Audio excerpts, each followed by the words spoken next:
Biblioteca dos Pioneiros Adventistas. Ambos os Lados. Uma obra de R.F. Cottrell, 1853. Publicado no escritório da Advent Review, Rochester, Nova York. Este folheto contém uma carta amigável de Miller Jr. e uma resposta franca de R.F. Cottrell. O primeiro pensa que os cristãos não devem observar o sábado. O último ensina que o sábado foi feito para o homem observar em todas as dispensações. A carta e a resposta foram publicadas na Review, volume 4, número 10. Uma razão pela qual as apresentamos neste formato para uma circulação muito mais ampla é esta. O Advent Harbinger de 24 de setembro de 1853 copiou da Review a carta sem fornecer a resposta junto com ela, ou mesmo declarando que ela havia sido respondida. Uma atitude singular, pensamos, para aquele jornal que fez tão altas profissões de livre investigação. O Harbinger declara, veja suas regras de discussão, que está aberto à livre investigação de todas as doutrinas bíblicas. Então, por que apresentar um lado e suprimir o outro, como no caso da carta e da resposta? Se diz que o sábado não é uma questão bíblica, então perguntamos: por que apresentar um lado? A honestidade comum não diz em um caso como este que se apresentem os dois lados ou nenhum? A Review apresentou tanto a carta quanto a resposta para que seus leitores pudessem compará-las e decidir por si mesmos. O Harbinger apresenta apenas um lado, com a seguinte nota, calculada para enganar seus leitores em relação ao sábado do Senhor e prejudicá-los contra a Review e seus condutores. Que os sinceros julguem se atos desse tipo não são mais dignos de um padre católico do que de um editor protestante, que há anos fala em livre investigação.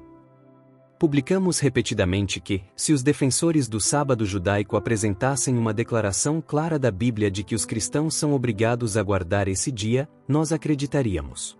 Pelo caminho equivocado que os diretores da Review adotaram no assunto, ao nos pedirem para apresentar o mesmo tipo de evidência sobre outros assuntos, eles reconheceram tacitamente que a Bíblia não fornece uma declaração clara de que é dever dos cristãos, ou de qualquer pessoa sob a dispensação do Evangelho, guardar o sábado judaico ou do sétimo dia. Consideramos sua resposta evasiva ao nosso pedido e respondível indigna de nota. O irmão E. Miller Jr., no entanto, apresentou o seguinte artigo pertinente em resposta às suas restrições. Ele pode servir à causa da verdade, portanto, o copiamos da Review de 13 de setembro. Em resposta a esta nota, diríamos que a Review ensina o sábado semanal mencionado em ambos os testamentos, o que certamente é obrigatório para os cristãos, a menos que tenha sido abolido. O Harbinger afirma que o sábado foi abolido. Isso deve ser provado. A Review justamente solicitou provas no seguinte pedido. Um pedido. Aqueles que ensinam que não há sábado para a dispensação do Evangelho são solicitados a nos fornecer um texto claro do Novo Testamento que ensine que o sábado do sétimo dia foi abolido. Quando alguém fizer isso, o notificaremos na Review. Este pedido foi repetido em 8 ou 10 números da Review nos últimos 4 meses, mas ninguém apresentou o texto ou textos que declaram o sábado do sétimo dia abolido. Mas o Harbinger diz que se os defensores do sábado apresentassem uma declaração clara da Bíblia de que os cristãos são obrigados a guardar esse dia, nós acreditaríamos. Os sacerdotes zombeteiros disseram a respeito de Jesus: desça agora da cruz, e nós acreditaremos nele. Jesus não desceu da cruz para remover as dúvidas deles.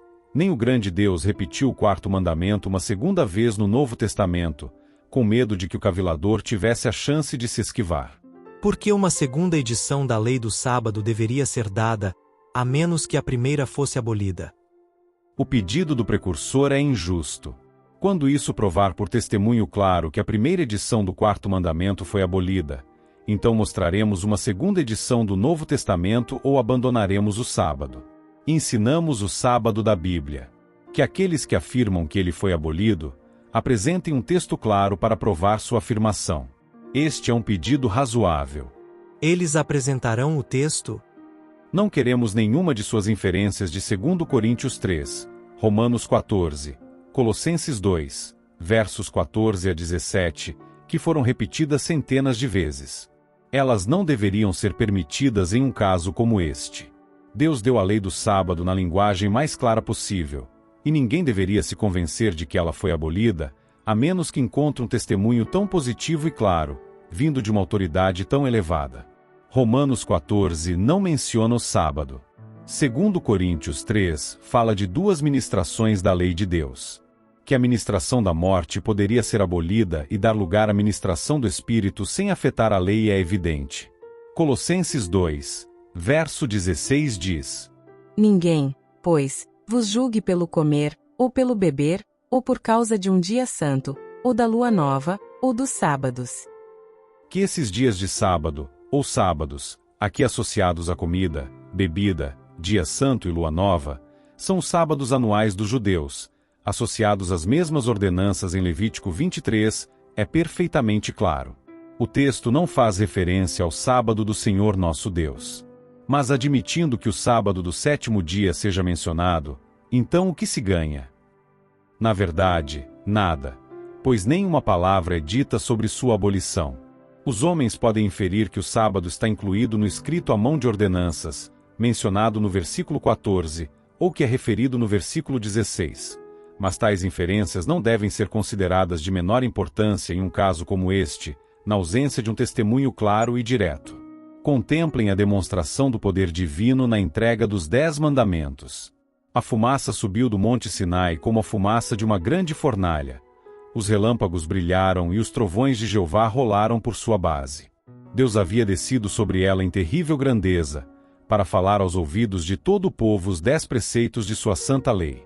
Esses preceitos eram de tal natureza, de tão vasta importância, que o grande legislador não os deixou para o homem escrever, mas com seu dedo os gravou em tábuas de pedra. Contemple-os colocados na bela arca, revestidos e incrustados com o ouro mais puro. Observe bem as vitórias conquistadas por Israel, quando com a arca de Deus eles cruzaram o Jordão, marcharam ao redor de Jericó e saíram para a batalha. Veja a arca colocada no Santíssimo do Santuário Terrestre. Era o centro de seu sistema religioso, era a glória de Israel.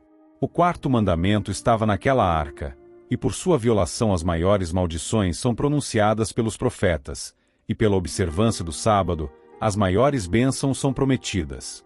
E quão absurda é a suposição de que o Todo-Poderoso, por meio de seu Filho Jesus Cristo, abolisse o seu sábado, sem dar um testemunho claro do fato no livro da inspiração. E quão terrivelmente presunçoso é para os homens continuarem violando o 4º mandamento e arriscarem sua salvação eterna com base em meras inferências. Que Deus ajude o leitor a sentir a força da verdade que estamos aqui declarando. E não devemos esperar que um evento tão importante como a revogação da lei de Deus, ou mesmo do preceito do banho sabático, acontecesse sem ser predito pelos profetas. Deus, por meio dos profetas, não apenas revelou os grandes eventos relacionados ao seu povo, ou nos quais seu povo tem um interesse especial, mas, por meio deles, apontou aqueles eventos mais minuciosos. Agora, se o sábado do Senhor foi abolido, onde os profetas predisseram o evento, certamente o Senhor Deus não fará nada, sem antes revelar o seu segredo aos seus servos, os profetas. Amós 3, verso 7. Como nenhum dos profetas predisse a abolição do sábado, e como nenhum dos apóstolos registrou tal evento, temos certeza de que tal evento jamais ocorreu. Pisar sob os pés o 4º mandamento porque ele não é dado uma segunda vez no Novo Testamento e ensinar sua abolição, com nada além de inferências injustificáveis de alguns textos que não mencionam o sábado do Senhor, é o cúmulo da presunção. A carta. Amigo White, ao entrar em contato casualmente com o seu jornal, de 23 de junho, notei um artigo de R.F. Cottrell, sob o título A Regra do Dever do Precursor. Ele cita o precursor: dê-nos uma passagem clara e direta do Antigo ou do Novo Testamento que diga que tanto judeus quanto cristãos gentios são obrigados a guardar o 7º dia, etc. E diz: esta é a regra pela qual o precursor decide que não é dever guardar o sábado.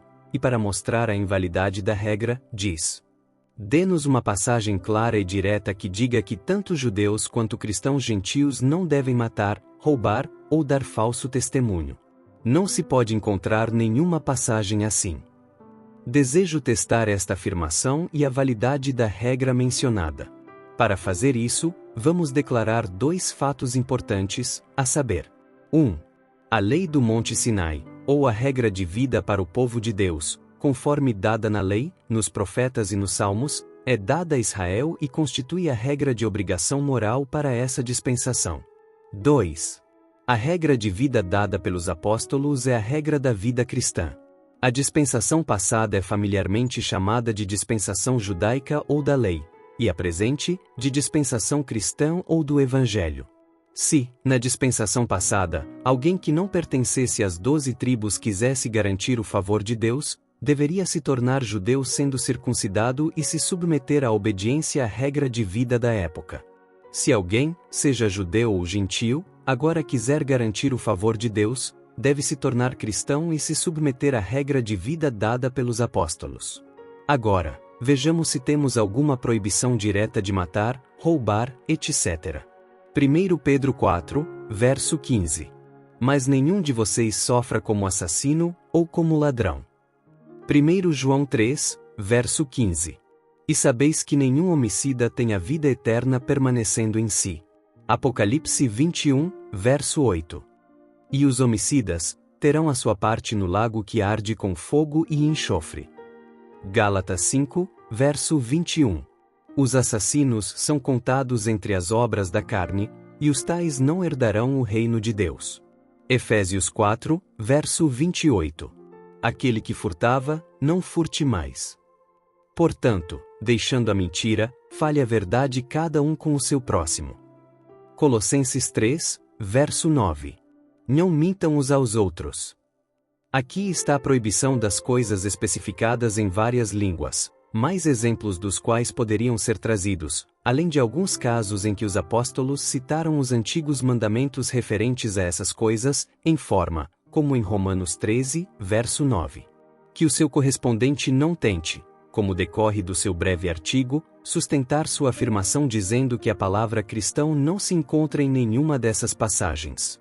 Os apóstolos estavam escrevendo para cristãos, portanto, as passagens proíbem, sem nota ou comentário, os cristãos de fazerem as coisas especificadas. Se o seu correspondente pensou que Arbinger exigiu que a passagem que ordena o sábado contivesse a palavra cristão, caso contrário, seu argumento é desculpável, sendo uma sombra indigna. Direi que, quando o Senhor apresentar a passagem, dirigida ao povo de Deus desde o estabelecimento da ordem desta dispensação, seja ordenando o sábado em linguagem direta, ou reprovando sua violação, eu aguardarei. Sem dúvida, essa era a intenção do Arbinger. Você mesmo, amigo editor, cite em resposta a mesma passagem do Arbinger. Lembra-te do dia de sábado para o santificar, e o sétimo dia é o sábado, e nos remete à lei para as passagens. Ninguém contesta que o povo de Deus naquela dispensação era obrigado a guardar o sábado, mas cabe a você mostrar que isso é exigido deles nesta. Traga a exigibilidade como dirigida aos cristãos. Tanto você quanto o amigo Cotrel, citando: o sábado foi feito para o homem, e infere que foi feito para a observância de todos os homens, mas para dar força a essa inferência, você tem que assumir que o homem não pode ser beneficiado pelo sábado, exceto por sua observância individual dele. Isso você deve provar. Eu concebo que o homem, como raça, pode ser abundantemente beneficiado por ele, enquanto sua observância foi imposta apenas a uma dispensação. Por favor, receba isto como uma nota amigável de alguém que não tem a menor sombra de dúvida de que você está errado em suas visões sobre o sábado. Dê-lhe um lugar em sua resenha, se desejar, e se for resenhada de forma justa, o escritor ficará feliz em ler e se beneficiar dela. Atenciosamente, na esperança do reino de Deus, E. Miller, Jr. Midlebur, Condado de Elkhart, Indiana, 29 de julho de 1853. A resposta. Amigo Miller, sinto-me feliz em responder à sua gentil epístola que surgiu da esperança de que meu trabalho não seja em vão. Alegremente, eu dedicaria meu tempo a conversar com alguém que não tenha a menor sombra de dúvida de que eu esteja errado sobre a questão do sábado. Essa perfeita ausência de dúvida é evidência, a meu ver, de que você não examinou cuidadosamente as evidências a favor do sábado. Talvez você possa, na verdade, adotar a linguagem do irmão A.J. Richemont da seguinte forma: mas, ao ler o Arbinger, ouvir apenas um lado do assunto e negligenciar examiná-lo atentamente por mim mesmo, concluí que se tratava de um jugo de escravidão e acabado. Mas se você leu atentamente o artigo na Review de 11 de agosto, para o qual sua atenção foi convidada, talvez você não esteja tão livre de dúvidas quanto antes. Ao declarar o que você chama de 2 fatos importantes, você admite que a lei do Sinai era a regra de obrigação moral para aquela dispensação. Tenha paciência comigo, pois devo exclamar. Quem te enfeitiçou, para que pensasses que a regra de obrigação moral pode ser mudada, sem uma mudança na relação existente entre o homem e seu Criador? Deus é mutável? Poderia ele criar uma regra moral melhor no início da dispensação do Evangelho do que quando formou o primeiro homem? Pode ele aprimorar sua lei original, que o salmista inspirado pronunciou perfeita, abolindo 1/10 dela? E ele tornaria conhecido, por meio da agência do homem, que havia mudado aquela lei que proferiu com sua própria boca, aos ouvidos de todo o Israel, ou que a havia abolido e dado uma nova regra de obrigação moral em seu lugar. Depois de expor seus 2 fatos, você fala das diferentes maneiras pelas quais os homens podem obter o favor de Deus em diferentes dispensações. Viver em favor de Deus e assegurar seu favor são 2 coisas. Por que o homem não está em favor de Deus? Porque ele é um pecador.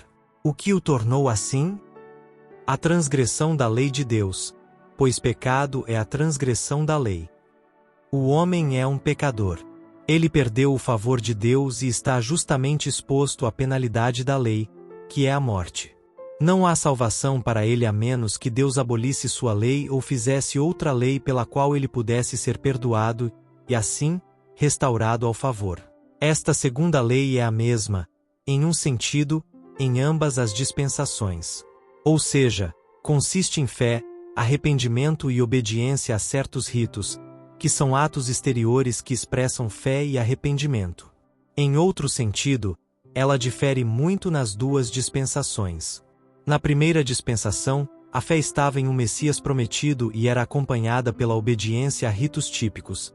Na última, a fé está em um Messias já vindo e sacrificado pelo pecado, transgressão da primeira lei mencionada, e demonstrado pela obediência correspondente a ritos ou instituições comemorativas. Por exemplo, na dispensação judaica, o pecador deve oferecer um animal, cujo sangue deve ser derramado. Na era cristã, ele deve ser sepultado pelo batismo.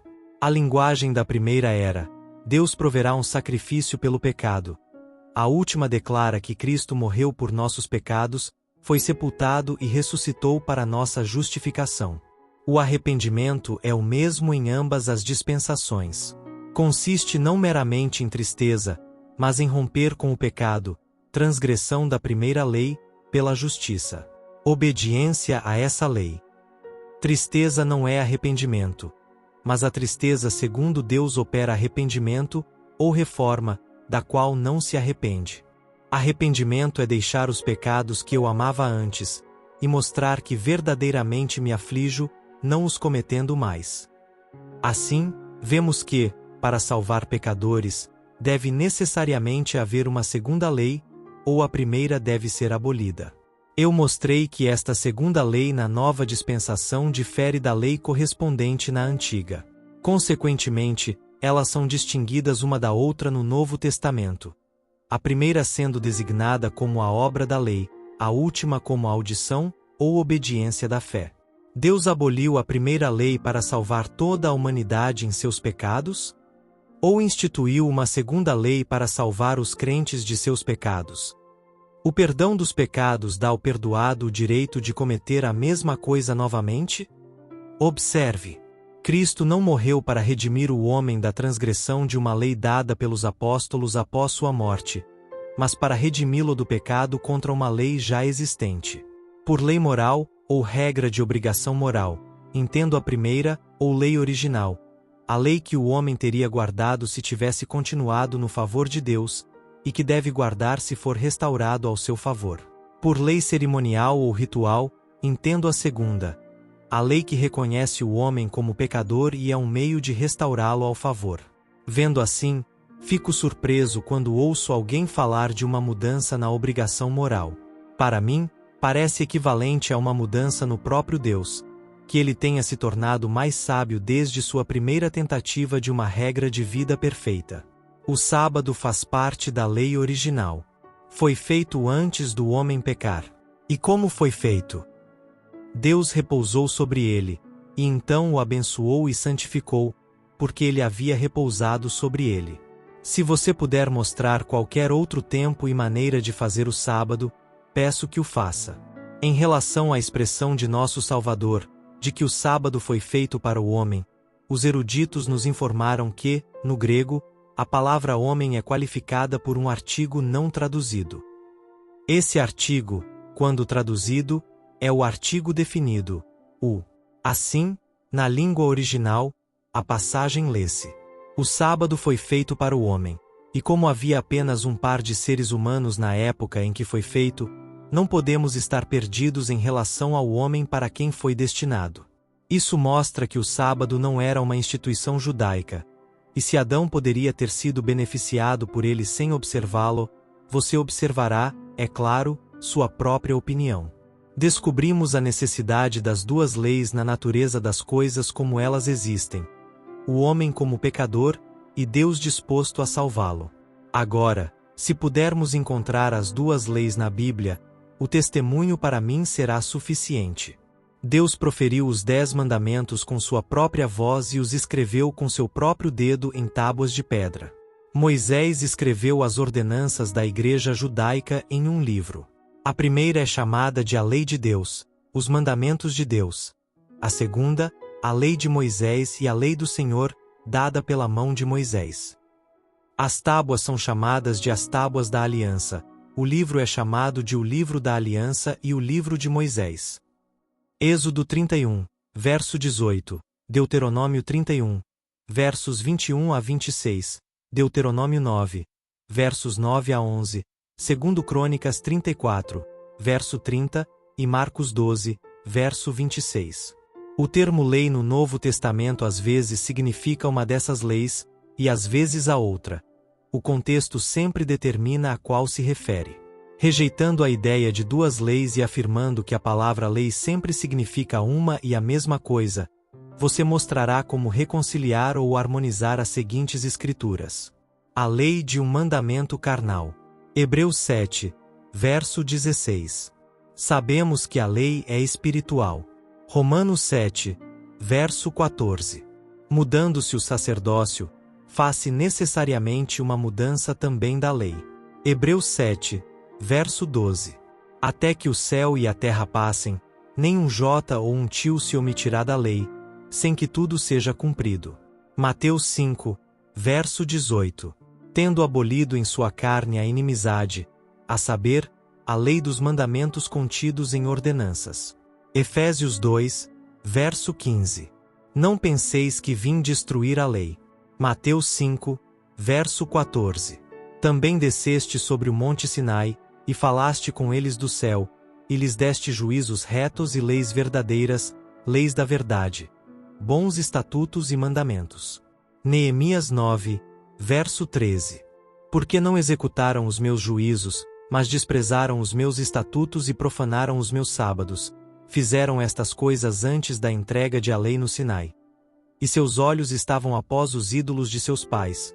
Por isso lhes dei também estatutos que não eram bons, e juízos pelos quais não poderiam viver. Ezequiel 20, versos 24 e 25. Pedro chama a lei de Moisés de um jugo que nem nossos pais nem nós podemos suportar. Atos 15, versos 5 e 10. Paulo diz: tenho prazer na lei de Deus segundo o homem interior. Romanos 7, verso 22. Cristo se tornou inútil para vós, os que dentre vós vos justificais pela lei, da graça decaístes. Gálatas 5, verso 4. Os que praticam a lei serão justificados. Romanos 2, verso 13. Quando o sacerdócio foi mudado, do típico para o antitípico, houve necessariamente uma mudança na lei. Que lei? Não a lei original e real dos 10 mandamentos, pois esta nunca pode mudar.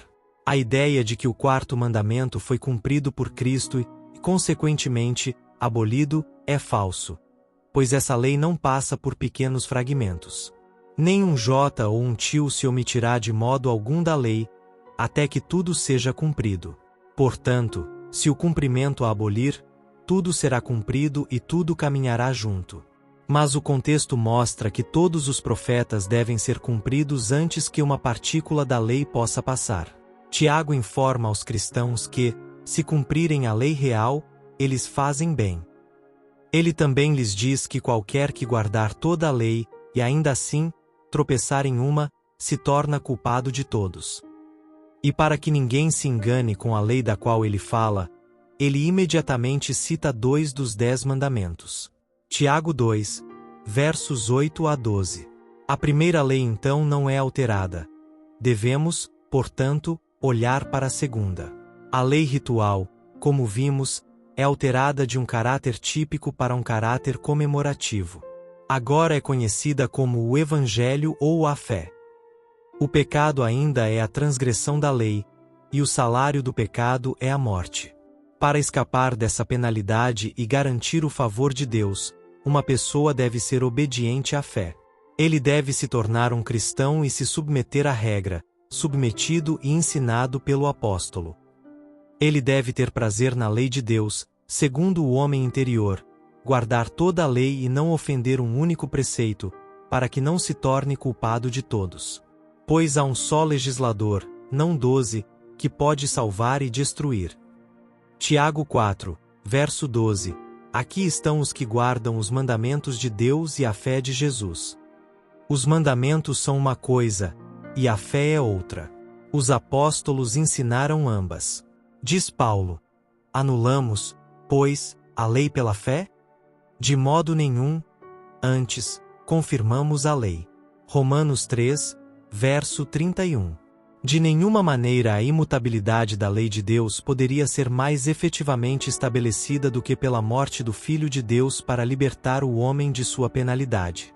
Se os mandamentos pudessem ter sido abolidos. Jesus não precisava ter morrido, mas ele morreu pelos nossos pecados, pela nossa transgressão da lei. Quanta gratidão se deve a Deus por seu amor extraordinário.